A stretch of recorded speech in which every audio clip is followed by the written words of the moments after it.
Então, gente, hoje a gente vai conversar sobre um tema que pode de cara parecer assustador. Tem algum visitante aqui hoje? Só para... Amém. Mas pode colocar aí já. Hoje a gente vai falar sobre o Tribunal de Cristo, né? Não que assim, eu não esteja tremendo um pouquinho na base, porque nós temos aqui o nosso pastor, é um excelente professor de escatologia. E a Elisinha também é uma grande estudiosa, que ela estava me dizendo, né? Mas, abre o seu coração, mesmo que a palavra esteja sendo ministrada por uma menina nova, não sabe nada da vida, mas abre o seu coração, né? Para receber da parte de Deus essa noite. E esse tema sobre o Tribunal de Cristo é algo que é necessário para nós, né? Ela faz parte da doutrina do juízo eterno presente em Hebreus capítulo 6. E algo que o nosso professor da época de doutrinas básicas falou para a gente: quer ser maduro espiritualmente, saiba explicar bem ressurreição dos mortos e juízo eterno. Então, o Tribunal de Cristo faz parte da doutrina do juízo eterno. E ele é um dos principais que a gente tem.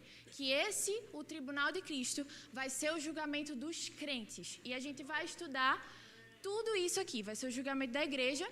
E o outro grande juízo eterno que a gente tem é o Tribunal do Trono Branco. Que será o julgamento dos ímpios. Amém? Então...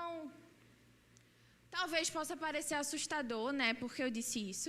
Talvez possa parecer assustador a palavra juízo eterno, porque a gente compara muito isso e a gente tem na nossa cabeça que isso é uma coisa negativa. E que eu não sei se você já teve essa imagem na sua cabeça, que no fim de tudo ia estar a humanidade inteira, ia estar Deus.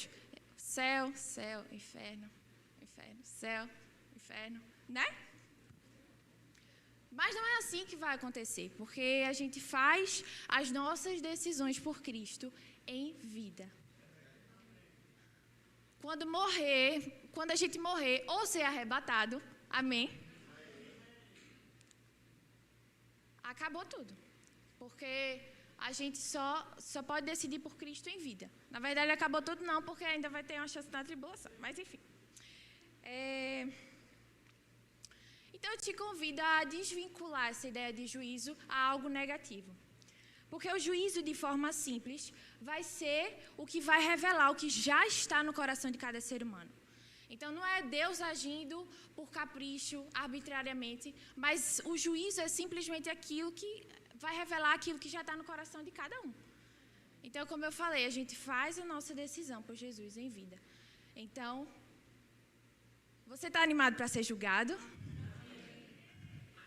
Amém? E eu gostaria que você levantasse a mão. Você está animado para ser julgado? Ou assim, está na dúvida? Porque a gente vai ver hoje aqui que a Bíblia fala que a gente pode estar com confiança diante do dia do juízo. E a gente vai ver tudo isso aqui. Amém? E esse tribunal não decide quem entra no céu, mas avalia como cada um serviu, viveu na terra após ser salvo. Então, eu tenho sido conduzida pelo Espírito Santo a estudar sobre isso, e isso tem afetado profundamente a forma como eu estou vivendo minha vida. Porque é pelas nossas obras aqui que define como nós vamos passar a eternidade. Então, isso não é somente um conhecimento escatológico sobre o fim dos tempos, mas que afeta e deve afetar de forma prática as nossas escolhas de todos os dias. Amém? Eu gostaria que vocês abrissem comigo em 2 Coríntios 5, capítulo 10.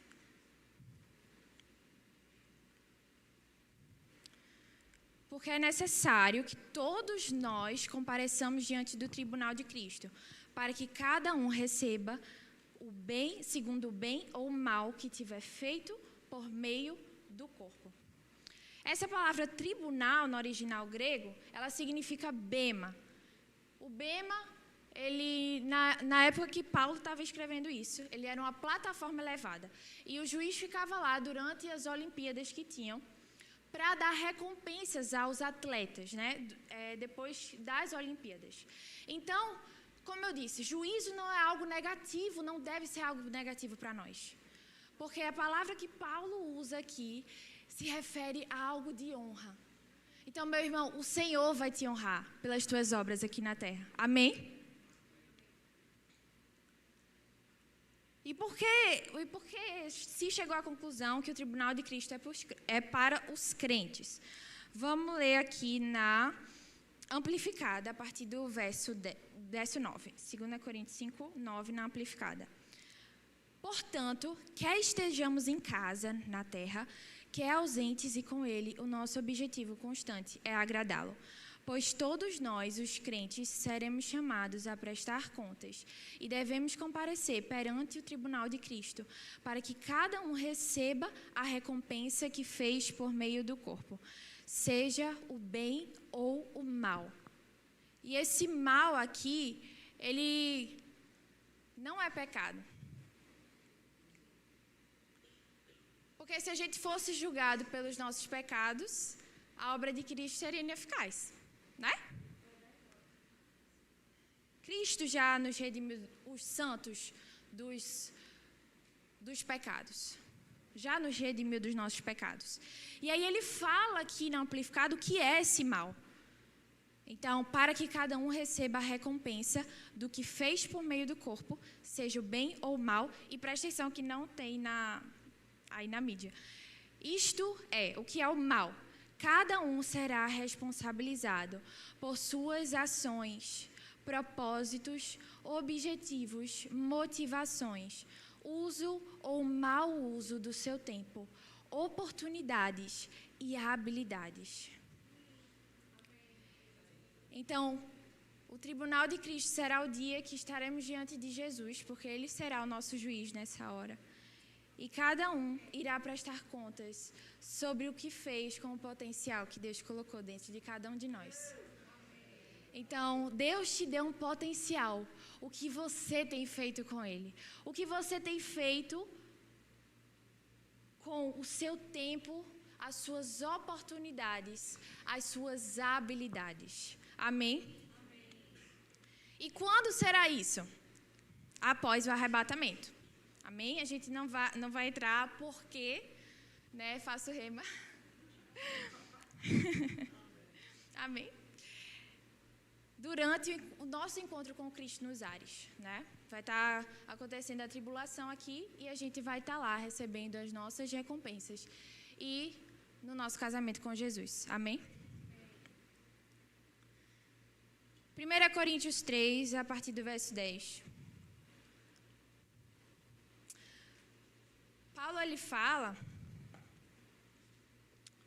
faz uma analogia de como será esse julgamento. Tá, eu entendi que isso vai ser segundo as minhas obras, segundo o bem ou o mal, mas assim, como será esse julgamento? Então, abre lá 1 Coríntios 3, a partir do verso 10. Segundo a graça de Deus que me foi dada, lancei o fundamento como sábio construtor, e o outro edifica sobre ele. Porém, cada um veja como edifica. Porque ninguém pode lançar outro fundamento, além do que foi posto, o qual é Jesus Cristo.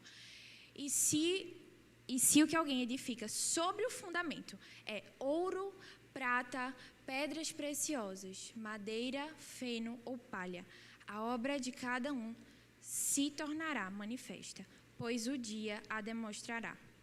Porque será revelada pelo fogo, e o fogo provará qual é a obra de cada um. Se aquilo que alguém edificou sobre o fundamento permanecer, esse receberá a recompensa. Se a obra de alguém se queimar, esse sofrerá dano.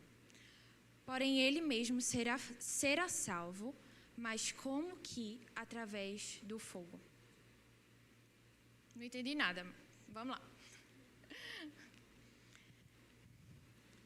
Paulo começa falando que ele lançou um fundamento que ninguém pode colocar outro fundamento além em substituição do que aquele que ele lançou. E ele fala que esse fundamento é Jesus Cristo.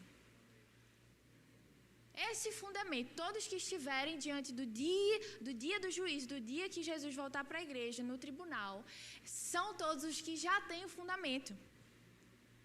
O fundamento da salvação em Cristo. Não há outro fundamento de salvação.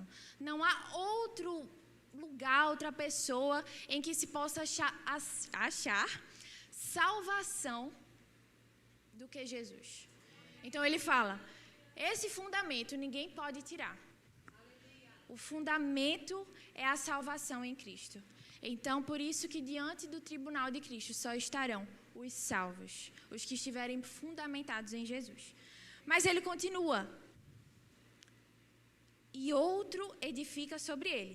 Porém, cada um veja como edifica. Essa questão da edificação fala justamente sobre essa questão das nossas obras.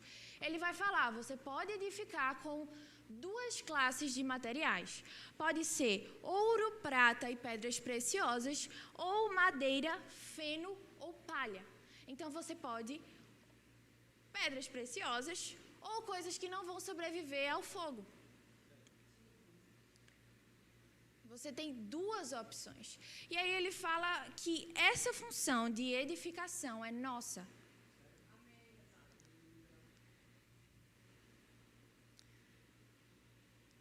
Porque ele fala assim, e se o que alguém edifica sobre o fundamento? Nós somos vários alguém, né? Se o que alguém edifica sobre o fundamento. Então, se você está fundamentado em Jesus, né, não é assim, querendo desmerecer a salvação, mas a salvação é o primeiro passo na sua jornada com Deus. Deus tem muito mais para você do que somente, e entendo o que eu estou querendo dizer com somente a salvação. Porque as nossas obras vão definir a nossa eternidade. Amém? E aí ele fala assim, porém cada um veja como edifica. Então não é só edificar, não é só fazer, mas cada um veja como está fazendo, como está edificando. Porque você fazer obras que são classificadas como madeira, feno ou palha, não são necessariamente obras mais. Mas são obras que têm volume, que podem ter volume, mas não têm peso diante de Deus. Quando você vê ali um amontoado de palha, né, um amontoado de palha, você vê aquela coisa volumosa, mas você coloca fogo ali. Fica só o pauzinho. Não tem peso, elas podem ser volumosas, mas não tem peso diante de Deus. Porque talvez tenha sido feito com a motivação errada. E lembra que a gente leu que Deus, o Senhor Jesus, vai avaliar as nossas motivações, as nossas ações, os nossos pensamentos, as nossas oportunidades, as nossas habilidades. Amém?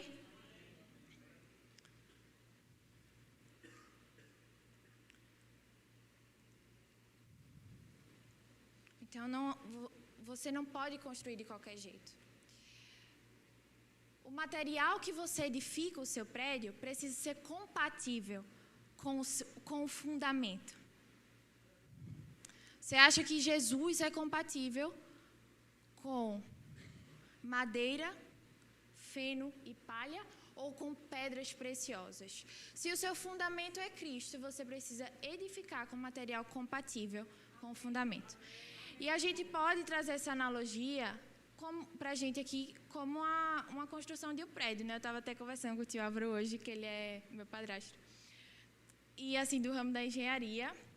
E me explica aí, tio Álvaro, para eu usar hoje, né? Na administração. E aí, né, ele estava falando que você precisa, o fundamento do prédio, você tem que cavar para baixo, né? Acho que todo mundo sabe disso, né? Senão vai cair. Vai colapsar, né? Então precisa primeiro, o fundamento, ele é para baixo. Eu cavo para baixo, cavo ali no fundo, para que eu possa encontrar, né,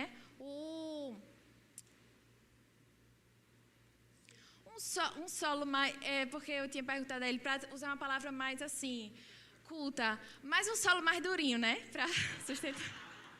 Um solo mais durinho. Enfim. Mas você está entendendo, né? Pronto. E é necessário esse fundamento para que, senão, o prédio, né, pode ter toda a estrutura, né, toda a edificação, né, pode ser maravilhoso. Mas se não tiver um fundamento, o prédio vai cair, vai rachar, alguma hora vai acontecer alguma coisa.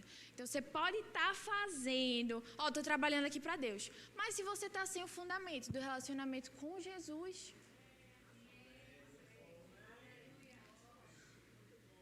sem o fundamento daquele que te salvou,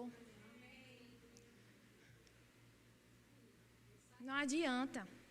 Amém? E aí, outra coisa que ele estava me explicando sobre essa parte de construir para cima agora, da edificação, que é o que a gente está falando. Quando é usado um material de má qualidade, mesmo que o fundamento seja muito bom, o material de má qualidade prejudica todo o prédio. Então, é aquilo que eu falei. Não use, não faça obras que não são compatíveis com aquele que você professa ser seu Senhor. Não envergonhe o Evangelho, tendo obras de feno, palha ou madeira. Obras que não têm peso diante de Deus. E pode ser que as pessoas ao seu redor não saibam.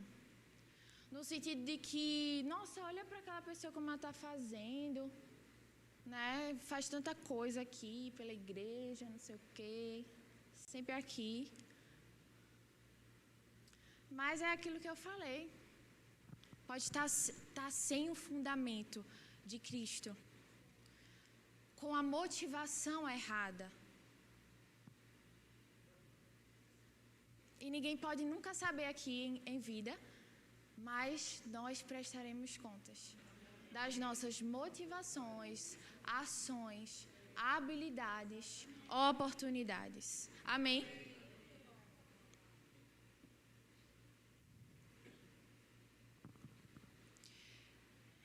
Sobre essa questão que ele fala, no final, no verso 15 de 1 Coríntios 3. Se a obra de alguém se queimar, esse sofrerá dano. Porém, ele mesmo será salvo, mas como que através do fogo. E o que significa salvo como que através do fogo? É possível que um cristão seja salvo, mas não obtenha recompensas no final da sua vida. Ele pode chegar naquele dia, no dia que o Senhor irá nos julgar, e pode ver tudo diante dele se esvaindo. Tudo que ele construiu se queimando, não sobrevivendo ao fogo. É isso que Paulo quer dizer, salvo como que é através do fogo. E, assim, tem uma outra versão, acho que é amplificada também, que fala um pouco melhor sobre isso, que é como assim, um homem que vivia assim numa mansão, né? Ele construiu muitas coisas ao longo da vida dele, um patrimônio assim muito grande. E ele está ali na mansão dele e está ali, por exemplo, com um fone de ouvido e começa a pegar fogo a casa dele. E assim, todo mundo desesperado, não sei o quê, e o cara não ouvindo nada. E aí ele consegue salvar a sua vida, mas tudo que ele construiu durante a vida inteira dele foi totalmente queimado. Amém? Então não pense, a gente não leva nada dessa vida, não. Você vai levar as suas obras para a sua eternidade. Amém? Você pode não levar coisas materiais, exatamente. Mas você leva, por exemplo, a sua obra de generosidade, que você ofertou algo material. Amém? Então, as nossas obras são as nossas obras que a gente leva para a eternidade. Amém? Então, o ouro, prata e pedras preciosas são obras indestrutíveis diante do fogo de Deus. São obras que são para a glória de Deus. E a madeira, o feno e a palha são obras que são para a glória da carne. Então é aquilo que eu falei, não são necessariamente obras que pecados, porque Cristo já nos redimiu de tudo. Não é o que vai definir nossa salvação, como eu falei, não é aquele juízo que Deus vai separar céu e inferno. Mas é aquilo que não tem peso para Deus. Então podemos trabalhar durante a nossa vida inteira, enganando a nós mesmos, e no fim dos tempos não ter nenhum galardão. Então o Senhor quer que nós saibamos isso, e o Senhor quer que nós aprendamos sobre esse tema para que nós possamos nos preparar para esse dia. Amém?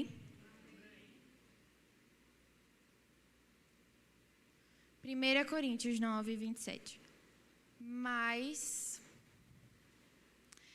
esmurro meu próprio corpo e o reduzo à escravidão, para que, tendo pregado a outros, não venha eu mesmo ser desqualificado. Então, esse desqualificado novamente, não é que ele vai perder a salvação, mas a amplificada diz que ele iria ser inútil para o serviço à obra de Deus. Então, enquanto as obras daqueles materiais de palha, feno, madeira, são obras para a glória da carne, as pedras preciosas são obras para a glória de Deus. E você nasceu para glorificar a Deus. E esse é seu destino eterno. Amém.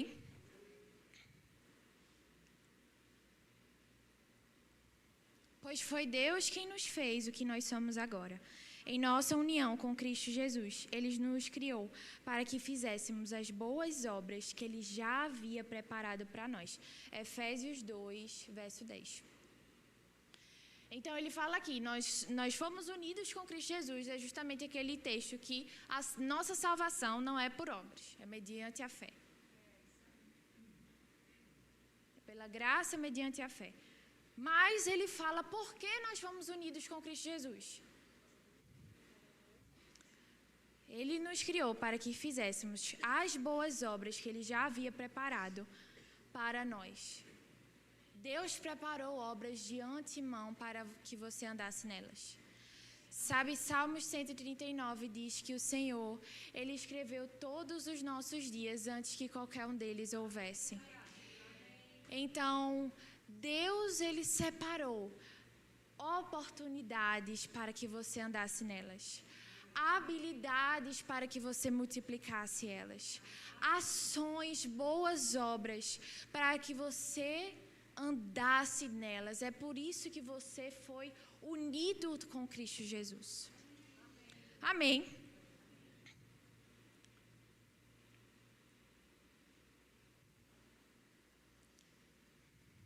Eu não gosto desse papo de obras não, Marina. Eu sou da fé. Estou falando de obras por quê? É? Tiago 2 diz que você crê que Deus é um só? Parabéns. Até os demônios creem e tremem. Mostre a sua fé sem obras, e eu, pelas minhas obras, mostrarei o que eu creio. C.S. Lewis, ele fala uma coisa que separar a fé e obras é como decidir qual lâmina de uma tesoura é mais importante. Amém? Então, na intimidade com o Senhor, nós somos filhos, mas no nosso modo de proceder, nós somos servos. Essa é a frase de Saulo Estão. Mais algumas passagens sobre o que será avaliado no nosso julgamento. 1 Pedro 1,17. E se vocês invocam como Pai aquele que sem parcialidade julga segundo as obras de cada um, vivam em temor durante o tempo da peregrinação de vocês. E ele fala que peregrinação, porque a nossa pátria é os céus e devemos andar nos céus aqui na terra. E isso, como a gente faz isso? Andando pelas boas obras que o Senhor preparou para nós. Amém. se andamos em amor. Romanos 14, 10. Você, porém, porque julga o seu irmão, e você, porque despreza o seu irmão, pois todos temos de comparecer diante do tribunal de Deus. Lucas 6, 35. Vocês, porém, amem os seus inimigos, façam bem e emprestem, sem esperar nada em troca. Vocês terão uma grande recompensa e serão filhos do Altíssimo, pois Ele é bondoso até para os ingratos e maus. Sejam misericordiosos, como também é misericordioso o Pai de vocês. Isso tudo que eu estou falando é o que o Senhor tem para você andar. Amém? O que já tem na palavra, mas também você precisa andar no seu chamado, que são as especificidades, os planos específicos que o Senhor tem para você. Amém? Filipenses 1, 9. Também faço essa oração, que o amor de vocês aumente mais e mais em conhecimento e toda percepção, para que vocês aprovem as coisas excelentes e sejam sinceros e inculpáveis para o dia de Cristo, cheios do fruto da justiça que vem por meio de Jesus Cristo para a glória e louvor de Deus. Então, quer estar sincero e inculpável para o dia de Cristo? Hã? Amém. Ande em amor. Amém.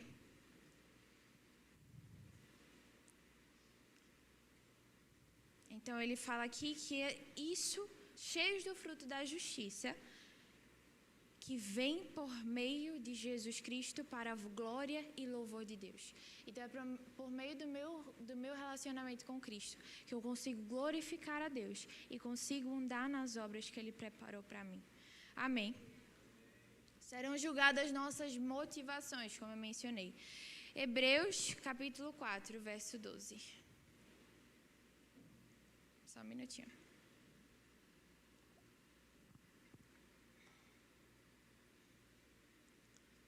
Porque a palavra de Deus é viva e eficaz, mais cortante do que qualquer espada de 2 gumes, e penetra até o ponto de dividir alma e espírito, juntas e medulas, e é apta para julgar os pensamentos e propósitos do coração. Próximo. E não há criatura que não seja manifesta na sua presença. Pelo contrário, todas as coisas estão descobertas e expostas aos olhos daquele a quem temos de prestar contas. Pode deixar aí nesse versículo. Será que com isso você fica receoso ou você fica confiante? Não há nada que não seja manifesta na presença da palavra. Não há nada que não seja manifesto na presença de Jesus. Jesus é a palavra e Ele vai ser nosso juiz no dia do nosso tribunal. E nós devemos estar com confiança.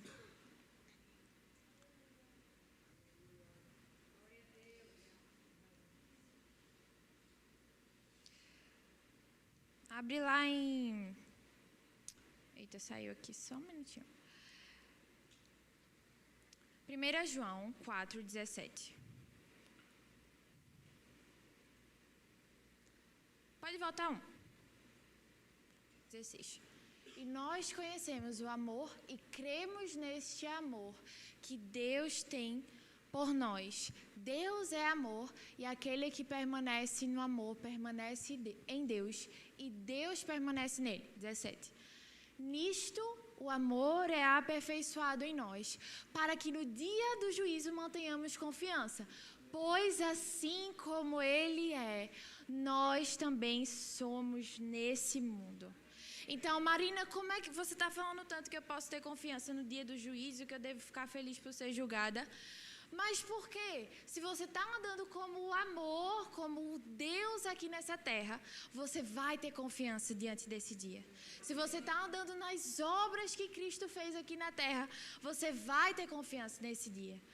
Como eu tenho confiança? Assim como Ele é, nós somos desse mundo. Tem na NVT?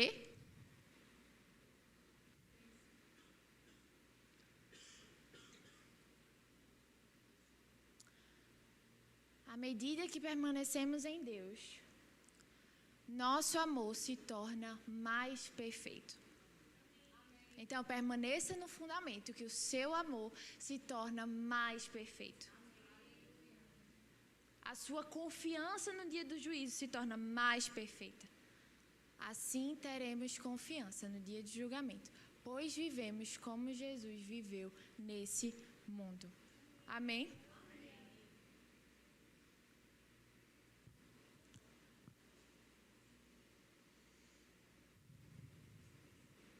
Você está feliz que você vai ser julgado? Ou está trazendo um pesar para você? E assim, essa palavra não é de forma alguma para te condenar. Mas se isso está presente na Bíblia, é porque Deus quer que nós pensemos nessas coisas. Sabe que Paulo fala aos Coríntios, no capítulo 15, que se a nossa esperança em Cristo se limita apenas ao aqui e o agora, nós somos os mais infelizes entre os homens. Comamos e bebamos, porque amanhã morreremos. Então, se não tem nada depois daqui, eu paro por aqui o que eu estou fazendo, que foi o que Paulo falou. Eu paro por aqui o que eu estou fazendo e vou ficar de boa, porque não vai ter nada depois. Eu faço isso não por causa do reconhecimento de pessoas, mas porque eu almejo a recompensa. Hebreus, no capítulo 11, fala sobre Moisés, que ele, por causa de Cristo, ele não quis se misturar com os povos egípcios e topou sofrer com o povo dele, com o povo hebreu, porque ele estava contemplando a recompensa. Então, por que estamos fazendo o que estamos fazendo? Por que você faz hoje o que você faz? Nós devemos nos preocupar mais com a eternidade do que com as coisas cotidianas. Então, muitas vezes a gente se preocupa tanto com, por exemplo, o que vai ser do meu trabalho, o que vai ser sobre esse cargo, o que vai ser dos meus estudos. Mas eu corro a carreira almejando a recompensa. Então, eu estudo para glorificar a Deus. Eu trabalho para glorificar a Deus. Eu trabalho, estudo e faço o que eu faço para servir a Deus servindo pessoas. Sabe que Deus age nessa terra por meio de pessoas, né? A gente tem Atos, né, que o anjo não pôde pregar a Cornélio, né, e Pedro teve que fazer isso, porque assim, os anjos não podem, Deus, ele age aqui na terra por meio de pessoas, né? Então você pergunta, por que o mundo está desse jeito? Por que tem tanta guerra? Porque Deus comissionou os homens ao falar. Tende paz, no que depender de vós, tende paz com todos os homens. Então, nós como igreja somos responsáveis por trazer o reino aqui para a terra. Então, é isso que vai ser julgado diante desse dia, meu irmão. E assim, não pense que durante o seu julgamento você vai poder se justificar por causa do que o outro fez. Deus, o Senhor não viu, não. Só tinha eu naquela igreja, só tinha eu naquele departamento. Mas cada um prestará contas de si mesmo. Amém? Deixa o outro com o julgamento dele. Ajuda o irmão, ora pelo irmão. Mas faça o possível, como Paulo falou. Eu esmurro o meu próprio corpo, para que, tendo pregado a outros, não venha eu mesmo ser desqualificada. Então, eu mortifico a minha carne, para que eu possa ter obras avaliadas como pedras preciosas diante de Deus. Então, eu não fico assim, com má vontade de fazer as coisas para o corpo, com má vontade de fazer as coisas para as pessoas, porque primeiramente a gente faz para o Senhor. Amém?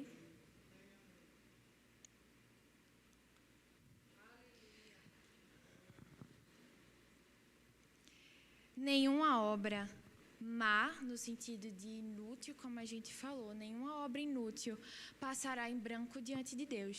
Assim também como nenhuma boa obra passará em branco diante de Deus. A Bíblia diz em Mateus 10, 42, e quem der de beber, ainda que seja um copo de água fria, a um desses pequeninos, por ser este meu discípulo, em verdade lhes digo que de modo nenhum perderá a sua recompensa. Então, se a Bíblia fala que até um copo de água fria não ficará sem recompensa diante de Deus, amém? As nossas obras vão ser recompensadas. Então, se você está fazendo por amor, se você está fazendo para o Senhor, se você está fazendo de coração, se alegre, porque um grande galardão, uma grande recompensa espera por você no céu. E sabe que você pode até não receber um obrigado, um tapinha nas costas da sua liderança, do seu pastor. Toda vez que você faça algo para a igreja, toda vez que você faça algo para o corpo de Cristo. Mas, como eu disse, nenhuma obra passará em branco diante de Deus. Jeremias 32, 11 diz assim: grande em conselho e magnífico em obras, os teus olhos estão abertos sobre todos os caminhos dos filhos dos homens, para dar a cada um segundo o seu proceder, segundo o fruto das suas obras. Então, possa ser que muitas vezes a sua liderança, se você serve aqui nessa igreja, às vezes nem saiba por algum bem que você fez, e você fica assim, nem notou isso aqui que eu fiz, isso aqui. Mas Deus está vendo, meu irmão. Amém. E nem um copo de água fria dado a um discípulo de Cristo ficará sem recompensa. Então, o seu trabalho para o Senhor terá recompensa. Nada passa em branco diante de Deus. Isso deve nos alegrar como igreja, porque como igreja devemos viver assim como Ele é. Nós somos. E devemos ter confiança quando esse dia chegar. Amém? Então, sabe, faz por amor, faz de coração, sabe? A motivação do coração é muito importante, mas também a quantidade de obras também é. Paulo fala aos Tessalonicenses, vocês têm aprendido de nós como agradar a Deus, mas eu aconselho a vocês, em nome do Senhor Jesus, façam ainda mais. Então, se você está nessa caminhada, faça ainda mais para o Senhor. Paulo fala de não termos a nossa vida como preciosa, mas a nossa vida não deve ser tida como preciosa para nós mesmos, mas ela é preciosa para Deus abençoar outras pessoas. Amém? Então faz para o Senhor, faz para a glória de Deus. Não espera necessariamente um reconhecimento humano. Mateus 5, 46. Porque se vocês amam aqueles que os amam, que recompensa terão? Os publicanos também não fazem o mesmo? Os pecadores. E se saudarem somente os seus irmãos, o que é que estão fazendo demais? Os gentios também não fazem o mesmo? Portanto, sejam perfeitos, como é perfeito o Pai de vocês que está no céu. Evitem praticar suas obras de justiça diante dos outros, para serem vistos por eles. Porque, sendo assim, vocês já não terão nenhuma recompensa junto ao Pai de vocês que está no céu. Quando, pois, você der esmola, não fique tocando trombeta nas sinagogas, nas ruas, como fazem os hipócritas, para serem elogiados pelos outros. Em verdade lhes digo que eles já receberam a sua recompensa. Mas ao dar esmola, que sua mão esquerda não ignore o que a mão direita está fazendo, para que sua esmola fique em secreto. E o seu pai, que te vê em secreto, lhe dará a recompensa. Quando orarem, não sejam como os hipócritas, que gostam de orar em pé nas sinagogas e nos cantos das praças, para serem vistos pelos outros. Em verdade lhes digo que eles já receberam a sua recompensa. Mas ao orar, entre no seu quarto, fechada a porta, ore ao seu pai que está em secreto, e o seu pai que vê em secreto lhe recompensará. Amém. Então percebe que a motivação importa. Não é só orar, não é só dar esmola, não é só servir. Talvez realmente só Deus saiba a motivação que está no seu coração, irmão. Mas eu te encorajo para que, se ela estiver errada, você alinhe isso no seu coração hoje. Você percebe que a questão da nossa motivação coloca em jogo a nossa recompensa? Porque se você busca o reconhecimento dos outros, você já recebeu sua recompensa aqui na terra, é o que Mateus fala. Mas se você busca a aprovação de Deus, o seu galardão estará com certeza reservado nos céus. Amém. Então, eu queria te encorajar, você que serve nessa igreja, a fazer para o Senhor. Fica animado. Vem com amor. Vem com amor.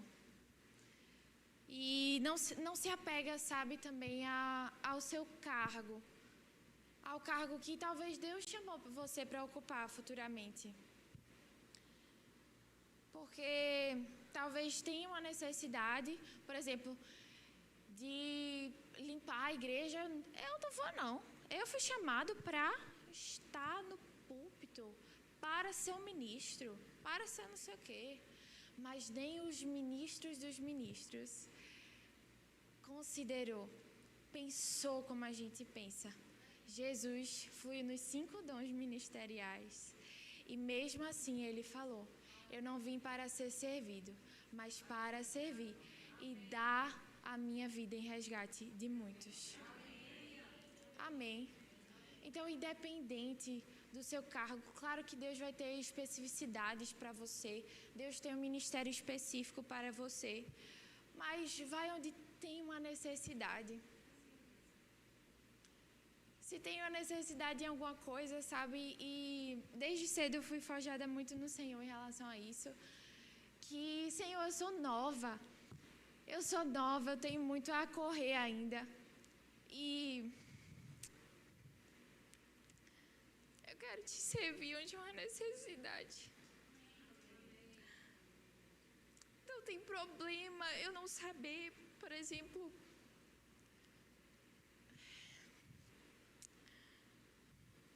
se tiver, por exemplo, precisando de professor no departamento infantil, eu não vou me apegar, não gosto de criança. Não tem problema, Senhor. Eu aprendo para te servir. Isso deve trazer um temor tão grande no nosso coração. Um temor tão grande no nosso coração.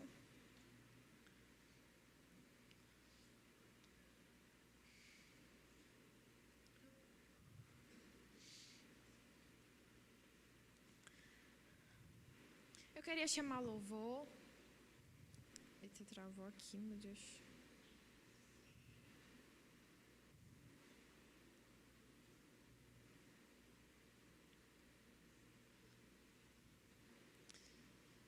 Eu queria já ir convidando você a ficar de pé.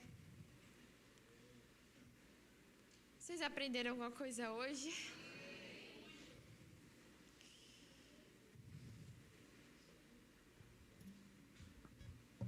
Para que são nossas recompensas? Para que a gente trabalha nessa terra? Porque isso define a nossa posição ou autoridade na eternidade.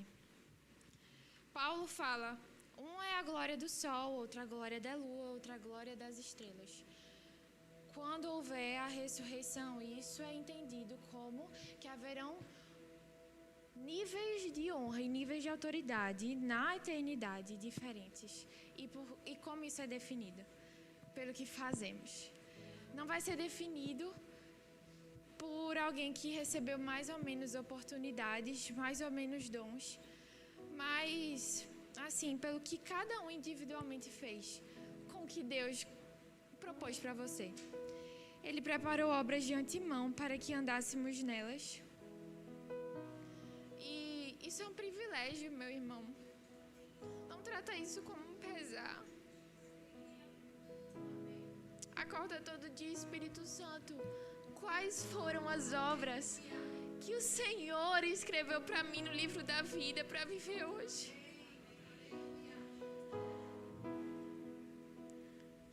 Quais são, Senhor? Eu quero viver elas.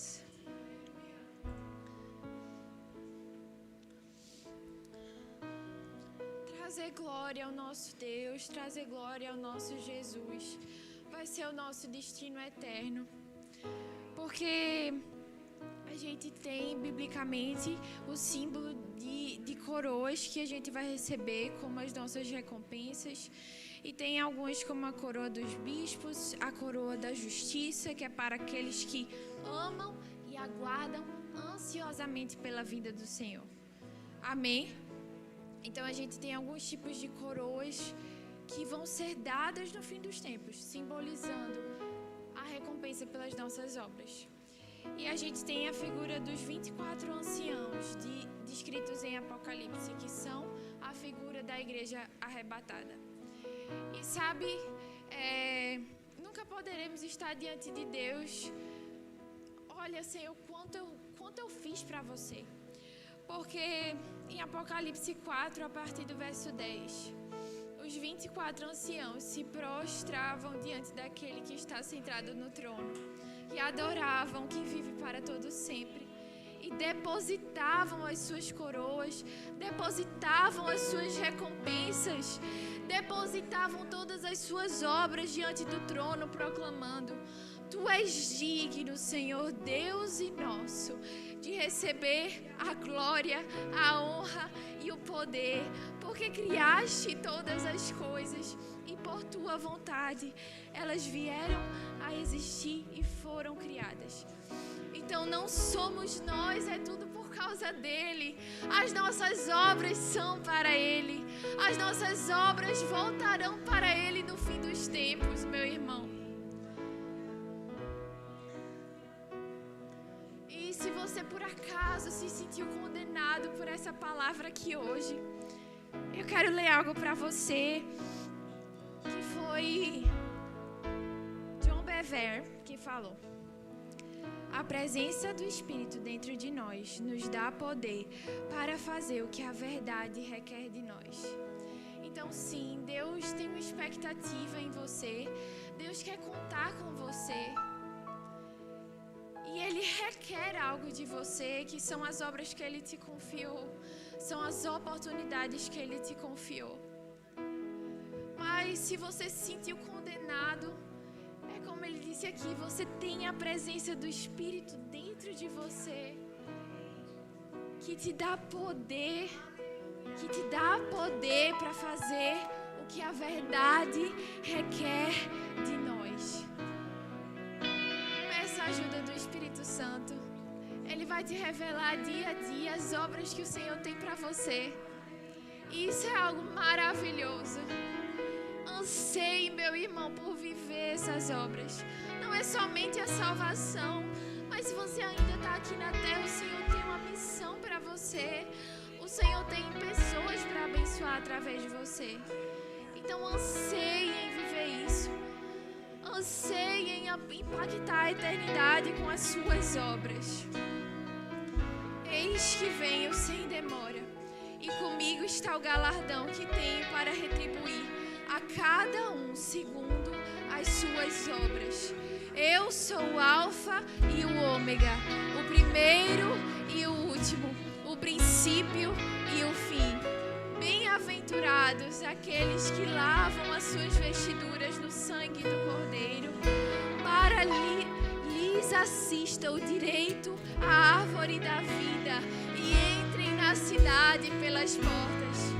Ah, meu irmão, anseie em chegar naquele dia com o Senhor te dizendo: servo bom e fiel, fiel cooperador do Evangelho, servo bom e fiel, entra na festa do seu Senhor, as bodas do Cordeiro.